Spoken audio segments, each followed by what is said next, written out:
We saw that there was a big LifeSiteNews announcement. John-Henry Westen, by a 5-4 vote from the board, is no longer the CEO. We're going to be talking a little bit about this.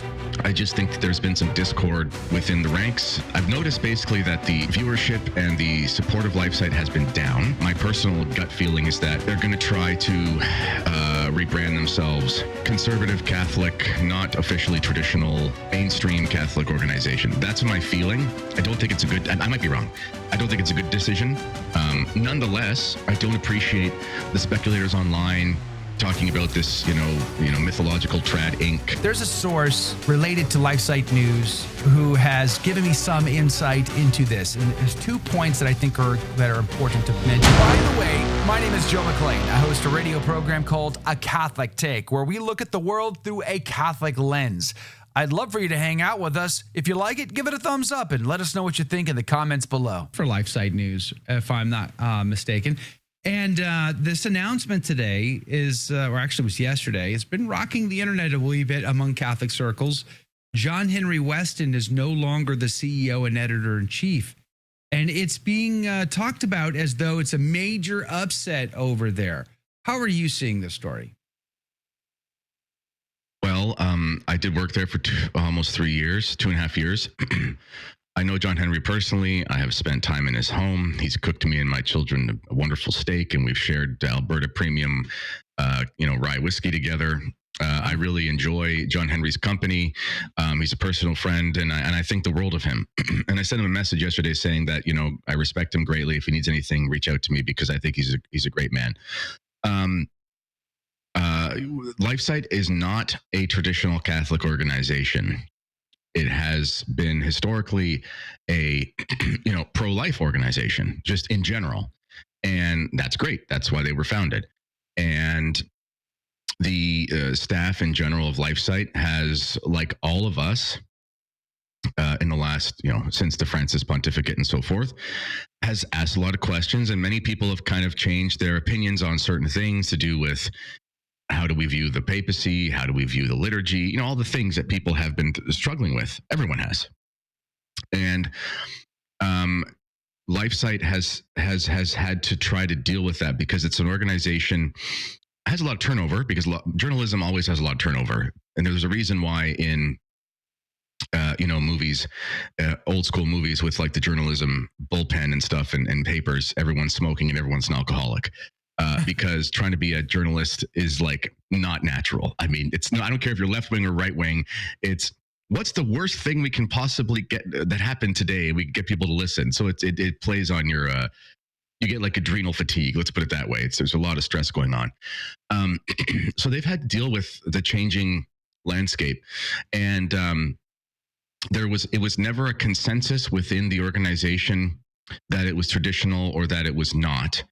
And personally, I just think that there's been some discord within the ranks. Not to say anyone was a bad person or anything. People are just, like all Catholics, dealing with that. And my gut feeling tells me that I've noticed that I've noticed basically that the viewership and the support of LifeSite has been down.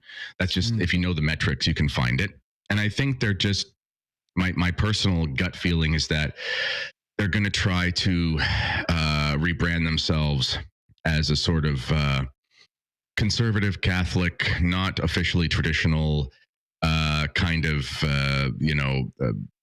mainstream Catholic organization. That's my feeling. I don't think it's a good, I might be wrong. I don't think it's a good decision. Nonetheless, I don't appreciate the speculators online talking about this, mythological trad Inc. And, there's been a call sent out for everyone to support Leo and stuff. I really don't think that's the case. I think they don't really understand LifeSite. LifeSite is not a traditional Catholic organization the way people think it was. They have some traditional Catholic personalities, like I was there and stuff, but that's not what it is. People just don't know what they're talking about. Also, LifeSite as an organization feeds on crisis like any news organization. And so they had this meteoric rise with the Francis stuff and then with the COVID stuff and then with the Biden stuff and the vaccine stuff and all these things. Quite frankly, we don't have the same crises we did then, and especially not from the Catholic perspective. So we don't have a pope telling everybody to get vaccinated and all these kinds of things. Yeah. And it's got a Catholic, element to it. So they're not going to be able to compete with the Charlie Kirks of the world and stuff like that if it's just politics, because they can't. So I think they're having a little bit of mission drift and trying to figure out what they should do. This might be their way of trying to do it, I guess. I don't know. It's very interesting. I have a source that I've been somewhat communicating with who's given me just a wee bit of insight into it, and I'll share that in the after show. I don't want to say who the source is. I don't want to get them embroiled in any sort of online public thing. But there's a source related to LifeSiteNews who has given me some insight into this. And there's 2 points that I think are important to mention from this source. One is, and it kind of goes back to something you said earlier, Kennedy. So you sort of affirmed this for me when I asked you a few minutes back what your thoughts were on this. There's an internal dynamic. There's an internal dynamic on the team. And sometimes teams aren't getting along, things aren't working out, things are not smooth, and you got to figure out what elements do you change in order to correct that. It sounds like there was something along that line. The source made it clear that things on the outward, how people like me from the outside perceive the organization, is different than the way it's being perceived on the inside amongst the team itself. So this was a move to sort of correct internal dynamic issues.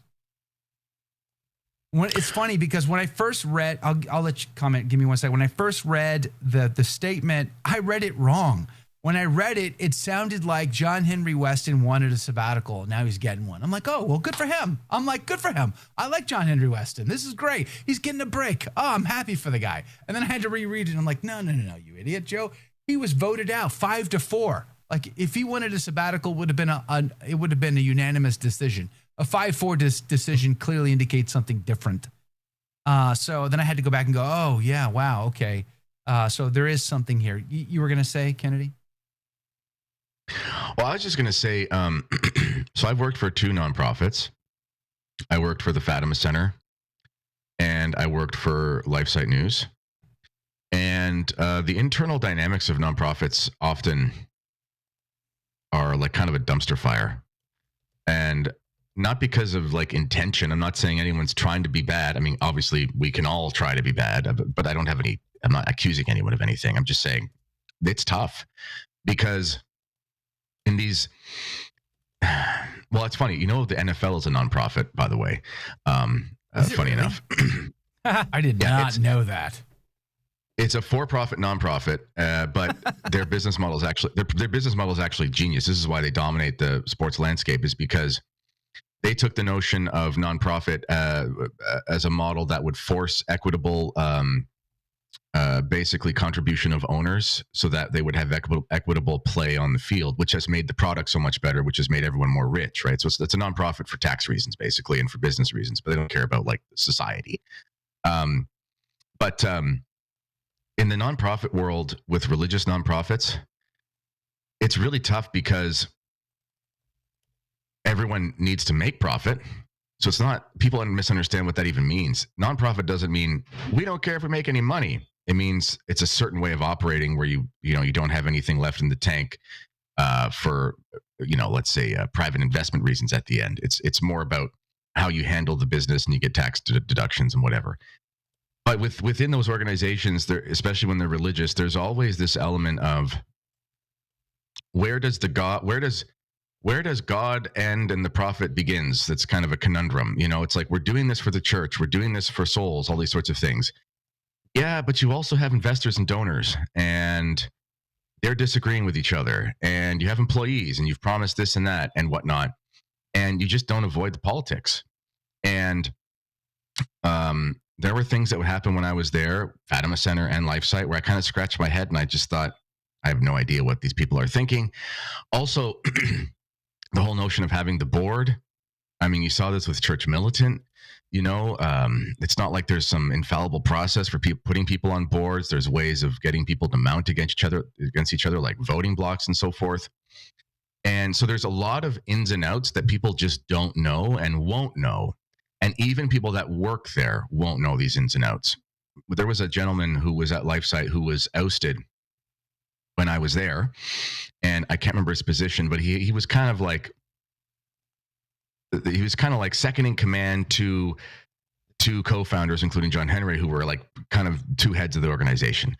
And one day he just was gone. We came onto a call and it was like, so-and-so is gone. And there were rumors, he wanted this, he wanted that, but we didn't know. And we weren't told, and we never were going to be told, because there are also elements of confidentiality within all of these things. So I would just hesitate people from saying they know something, because quite frankly, unless they were privy to the internal conversations between the various parties, and even if they're an employee, I was an employee, and there are just lots of things you will never be told. And hunches are one thing, but assumptions are another. So that's kind of my take. Yeah. The other thing that me and this source sort of gave me some insight into was because the other person that was let go was Stephen Kokx, whom I've interviewed. I've got his book sitting right over here, actually. Quite liked it. Navigating the Crisis in the Church, Essays in Defense of Traditional Catholicism. Great book. He is now looking for, keep him in your prayers. He also needs, an income for him and his family. But I'm told by my source that the John-Henry Westen and now him, they're not related. They just unfortunate coincidence and timing, maybe, but they're not. I'm told they're not related. Oh yeah, those would be different things. Also, they're kind of being lumped though, because you mentioned earlier, and I think it was right to do so. Hold on one second, let me get this in front of me. This is from the Chris Jackson Substack, who's making the internet rounds this morning. A lot of people are. I reposted it this morning too after I read it, but then I talked to the source a little bit, and they're lumping these together. They're saying that this is all related, and basically you had talked about this earlier, that there's this Trad Inc. Now everybody's on board. No more criticizing anything because we got Leo now. And John-Henry got in trouble because he, retweeted Vegano, and he's critical of Leo and all these things. But that story doesn't seem to be actually true. Listen, I'll full disclosure, like these guys that are all talking about Trad Inc., like I've been accused of being in like a concord with Cardinal Burke to get Pope Leo elected. Like those things are like appearing. Nobody accuses me of these things. That would be amazing. I would love that. I'm sitting in my homeschool room on a laptop, and I can hear my kids crying in the next room because like I'm a dad with a smallish house, don't even have an office. If I was in some sort of Inc., goodness gracious, I'd hope I'd have some money to be sent my way. I'm not saying that I'm doing fine with my family, but I'm like, if that was in an Inc., like some sort of thing where I was, I got the call from the bat signal came out and said, do this thing. It's like, okay, where's my Bitcoin or my gold bullion? Like, right. Where's my apartment? Where's my apartment in Rome? If I'm going to be in cahoots and like risk my eternal salvation to like commandeer a conclave, for goodness sake, as a layperson, I don't even know what that means. They think I'm some sort of like patrician nobleman in 11th century Rome. I don't even know what the heck they're talking about. If I was in some sort of Inc. that was like doing stuff, I would please like an apartment in Rome. I would like it to be close to the Vatican so I could visit there every day. I want free pass. Like, I'm just saying, there is I hate to use the term conspiracy theorist because most conspiracies turn out to be true, or at least partially true. Let's be honest. But there is an element that guys get so into their head and they don't have any primary sources. And then they start accusing other people of stuff. And they also accuse people of being like, for example, I haven't really come out and said anything bad about Pope Leo. I don't actually talk about the Pope very much. People think they lump me in with the whole, on Trad Inc. Anthony Stein. I love Anthony Stein, but his thing is not my thing, and my thing is not his thing. We're just different guys with different temperaments and interests, and that's fine. People do different stuff. If you actually look at my channel, I used to be accused of always bashing Pope Francis. One time I actually did a show responding to some guy, and I went through like my last 30 shows, and like one of them was on Pope Francis, you know. So I just don't talk about the Pope very often. And then when Pope Leo was elected, obviously it's big news. And I was like, all right, I have some thoughts that might be positive. I'll put them out there. And then that was it. I haven't talked about him since. And they're like, oh, you know, you're part of this Trad Inc. and you're not criticizing because you got the call. And I'm like, I didn't get a call from anybody. And I prefer to talk about whether or not there were giants in the Old Testament, because that's what makes me happy. And I don't really care about, who he appointed for this or that. I just don't care personally. And but if I don't bash him, then somehow I'm part of this like conspiracy, and it's like, just give it a break. They're just losing their heads. Some of these guys, I have to be honest. A few more, I think, follow-up questions here on the John-Henry Westen LifeSite News story. One is, he's the co-founder of this organization. Do you see any parallels? I was watching Avoiding Babylon last night. Actually, I wasn't. I go to bed early. I got up early and I watched Avoiding Babylon. They were sort of creating a parallel with the whole Veritas fallout, and you might even say church militant fallout. You know, Michael Voris is church militant. No Michael Voris, no church militant. You know, what's his name was Veritas. You know, when he left, he got ousted, Veritas went away. Do you see the same thing for LifeSite News? Is John-Henry Westen LifeSite News? Certainly he's the face of LifeSite News. LifeSite News has sort of two sides to it, though. People don't realize that the article side, you know, we're talking about, I don't know, 3 to 5 million reads a month. You know, when I was there, so, you know, if I had an article that would go viral for like be top trending on the website, you know, it would be 200,000, 300,000, 400,000 views or reads, and so a significant portion of LifeSite doesn't actually watch the shows. But from this perspective of the face of it in the media outside of print, because John-Henry wouldn't write that many articles for them, right? He used to, like he started it and he would write all the articles because it was like him and Hillary White and whatever for like 10 years. And Steve Jalsevec used to write a ton of articles as well. But they have, you know, like 20 journalists at this point or something pumping out 2-3 articles a day. And so there's two sides. So yes, on the one hand, certainly the face of it as far as media is concerned. But on the other hand, there's a huge side that's just written. And you know what? They had a marketing change when I was there, and they brought in a guy who used to work for TPUSA, and he brought in that very like TPUSA mentality and wanted to capitalize on, you know, the social trends and all these kinds of things. And then that's when they really started to push media in a certain way. But it hasn't, I don't know if that guy's still there. I have no idea. And it just hasn't worked in the long run the way that it had for a little while when there was a lot of crises to jump on. And so for all I know, they're doing what a lot of nonprofits do, and they're just restructuring and they're cleaning off the things for financial reasons. Because quite frankly, like 1 Peter 5, for example, is a fully functioning website that has excellent commentary every single day. And they have something like 300,000 or 400,000 impressions a month, which is pretty common for that, Rorate Celli, places like that. You know, they could easily just sort of be whittling down and restructuring and saying, we're just going to focus on what kind of made us who we are. And maybe they lay off half the staff or something. That's possible too. But it doesn't mean that I don't know who they would replace John-Henry with either. Also, I will say this as well. I was always nervous about the pressure from certain people in general in the Catholic sphere to adopt like the Benedict is Pope thesis, or Francis isn't really the Pope, or whatever, right. Because I always knew in the back of my mind, I'm like, there's going to be a time when there's a new Pope and there's all these things, and that's a new landscape. And LifeSite really did air a lot of that stuff for a while. And so I think they kind of have maybe in a sense seen themselves caught with their proverbial pants down, and they attach themselves to the state of a contest thing, whatever. And I don't really know how you go forward from there. So I think they're having a sort of crisis to do with that. Yeah, and that doesn't have to mean, you know, softening on calling out issues. It's just dealing with the fact that the landscape has changed. That was another thing that the source. These are two different issues at hand. It's not all just, oh, you're going soft, type of thing.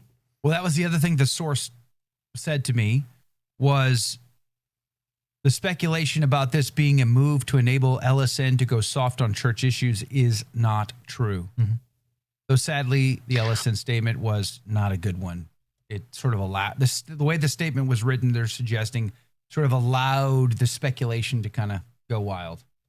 But so, you know what? That's going to be the way it is because there's things they can't say. They can't tell you what happens in their meetings. Like there's actual confidentiality things. So, and also John-Henry, man, that guy is like, he has given like 30 years of his life to this thing. I've seen the toll it takes on his health. And when I texted him, I said, you deserve a rest and I hope they're taking care of you. Like I understand there was a vote and stuff like that. Right. But that man is like a hero and what he's done. And that's why my initial reaction was, oh, he's taking a sabbatical. I'm like, good for him. I'm like, that's great. He's going to get some time off. I read it as though I thought that that's what he wanted. And then I had to go back and go, wait, hold on. No, wait. That's not what's happening here. Like something else is happening here. But I mean, on one hand, I'm glad for him. Me too. But he's also like a very, very pious man. He's very pious. Like with John-Henry, there is no faking it. That when that man is praying, it's like there could be an earthquake and he's not going to notice. And that's why he's so lovable. And so it could just as easily be, because we're all speculating here, but I want to speculate with the benefit of the doubt. It could just as easily be he's like, I'll leave it up to God's will and I'll do whatever the board wants, because he's that kind of person. Yeah. And he lives, beautiful sort of Eastern Ontario lakes and woods and Algonquin Park and all these things. And I hope that I hope he gets some time to go touch grass and just live his life and breathe some fresh air, because it's a stressful environment in journalism. Yeah. I got to spend a weekend with him a couple of months ago in Tennessee, and it was amazing. Praise be to God. It was my first real opportunity to sort of talk to him, for real. I had gone to the Rome conference back in 23, but this was my first encounter with just really getting to just talk to him. Great guy. What do you think will be next for him, though? So he rests a bit, he recoups or whatever, but is again going back to those sort of parallels. Does he recreate something new? The John-Henry Westen, thing, or what? What happens next for him? No idea.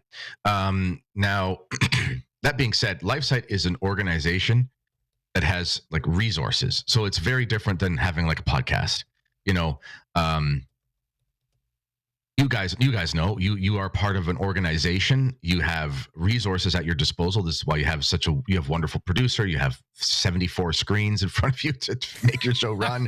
You have cameras that move. You have all these things. We're talking about a significant investment, which makes sense because this is part of a significant product that has a whole plan and all these kinds of things. Having your own podcast is a completely different ballgame. It's self-funded, all these kinds of things. Hence why I'm on the Mac here with the with a lamp here for my light. And so it's a different thing. So it's a completely different animal. John-Henry is like an old school, he's like almost like an old school TV guy. You know what I mean? So to make that jump into doing your own thing, it's a different beast. I don't know if he wants to do that. If I was out there and I was a Catholic media group, I would be wanting to see how he's feeling and if he wants to do some stuff, because he's really, really great in front of the camera and he's a really great presenter.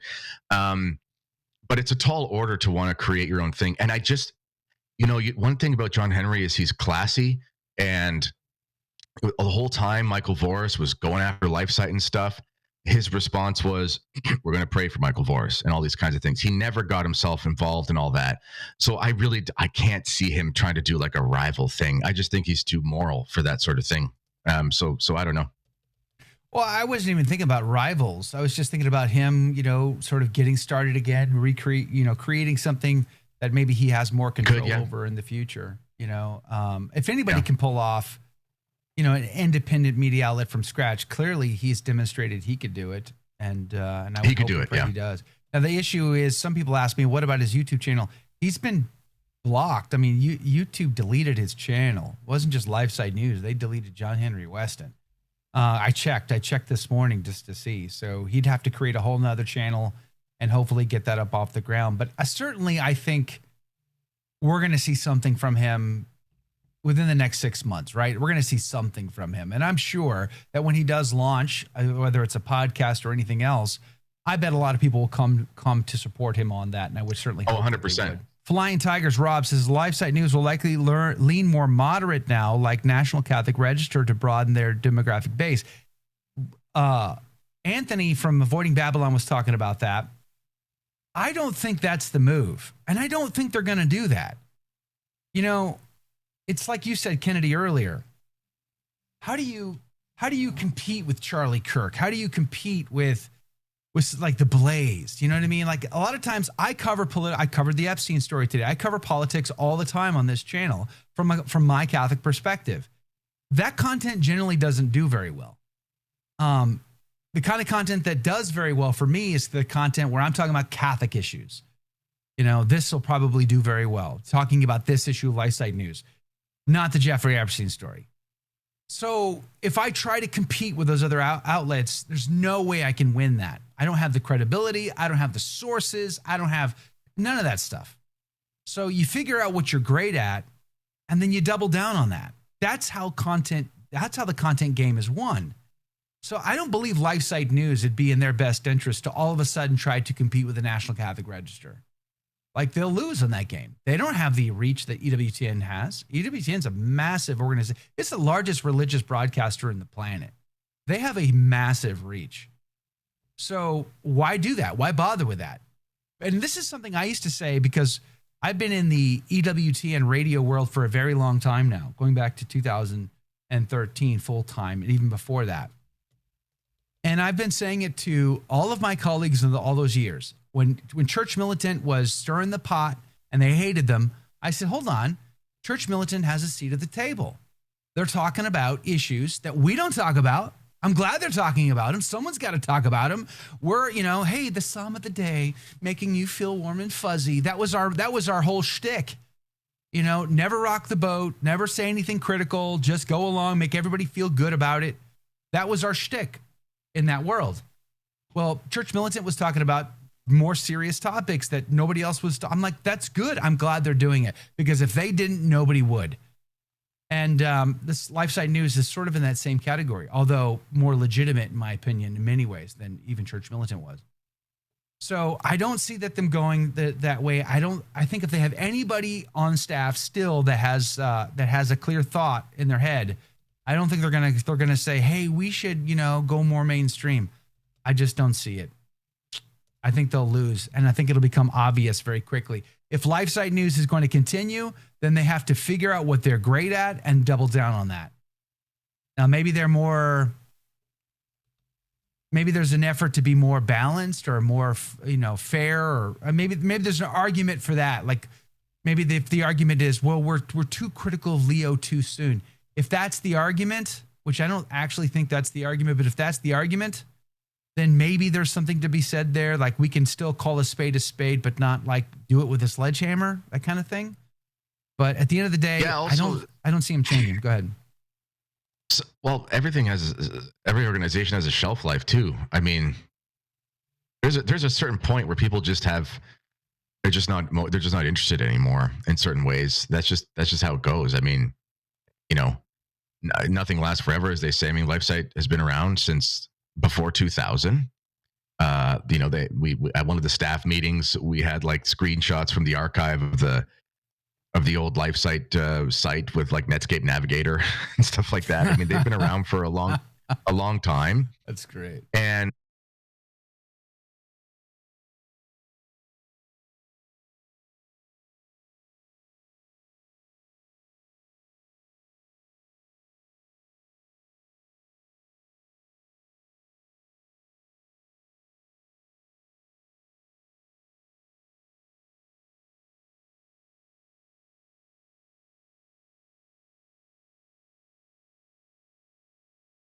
personalities, people retire. I mean, John-Henry is no spring chicken. Steve Jalsavec is like in his mid to late 70s, and that transitionary period is tough for any organization. It just is. It doesn't matter if it's Buick or Ford or Apple or whatever. It's just, I don't know why I said Buick. I haven't thought about Buick in years, but it is what it is. So I mean, there could be no conspiracy.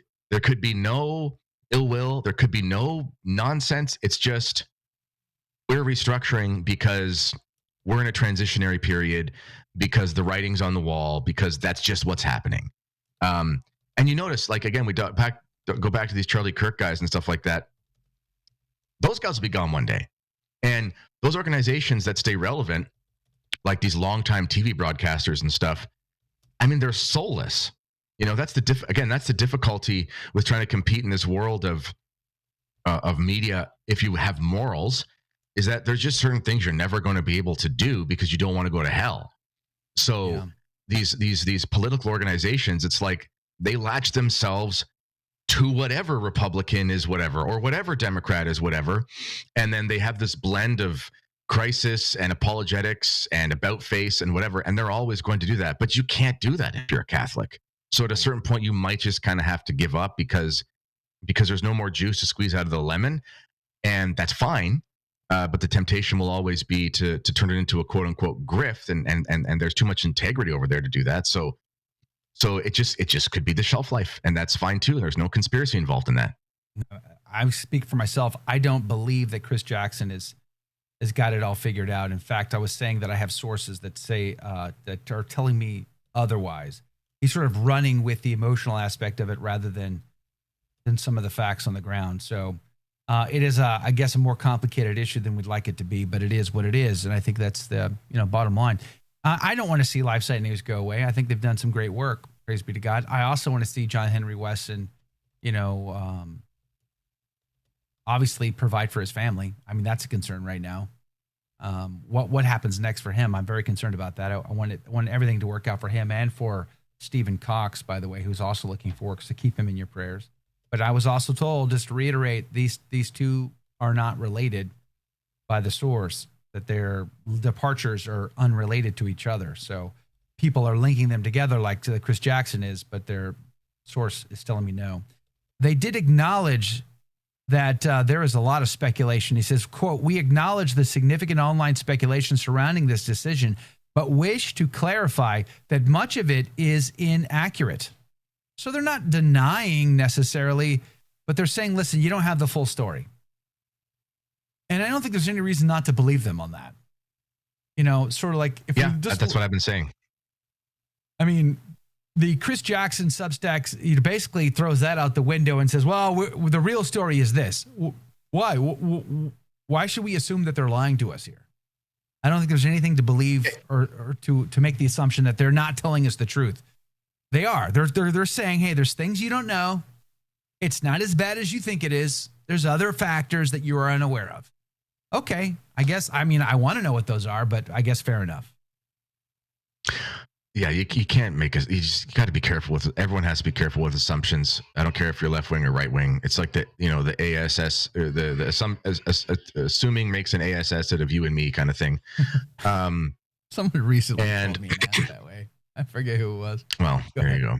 God did prophesy through a donkey, so you're in good company.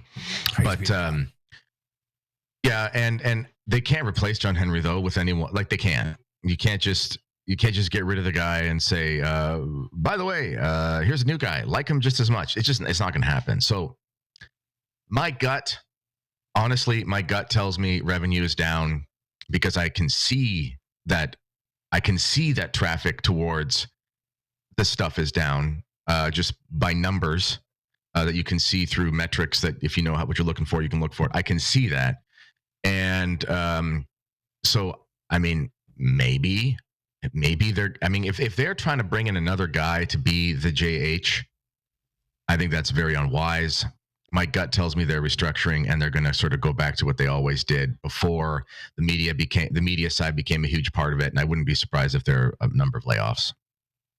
Okay, so then there's a parallel. Which is, again, not necessarily. It's not evil necessarily. It's not evil necessarily. It's just what happens sometimes. Yeah, it's just practical business. Okay, but now I see a parallel to CNN after Trump lost the 2020 election. CNN was like, "We made our living off of Trump. Now we don't have a Trump. What do we do?" And then they started laying off people, right? So their staff was being shed like crazy, and because their revenues were down and their viewership was down.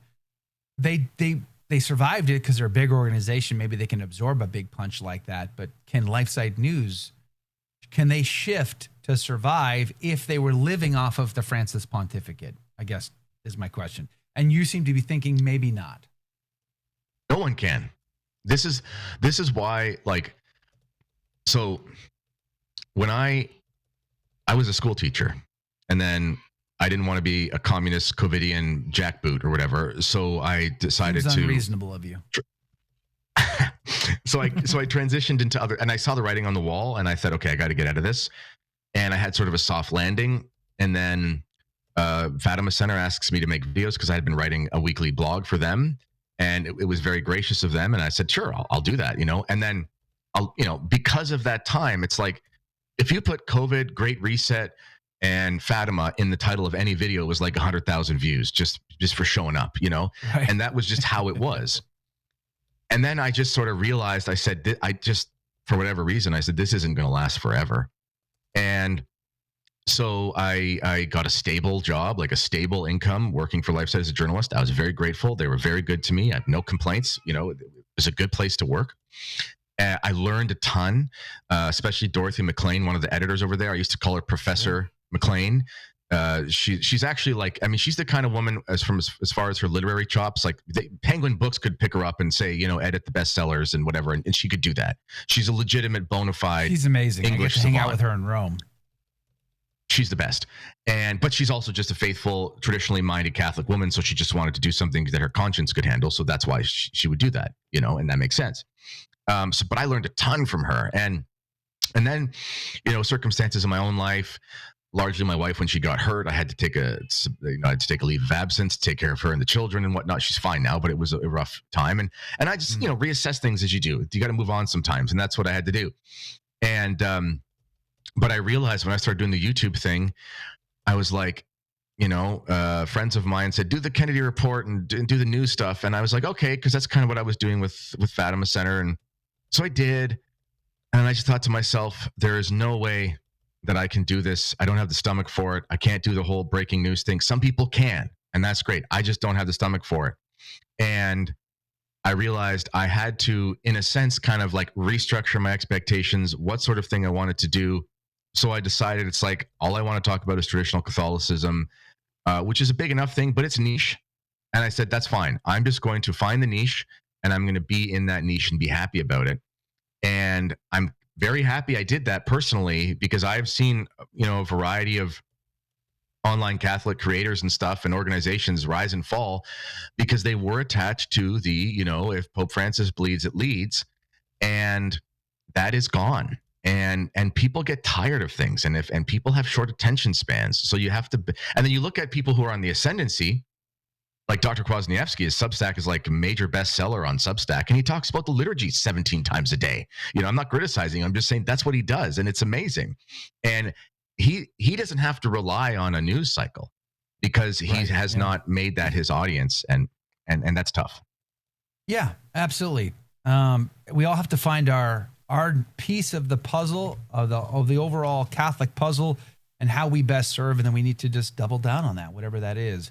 And certainly, I think there's still a role for John-Henry Westen. I think there's still a role for Stephen Kokx. Did you like that video? It's okay. You can admit it. It's perfectly fine.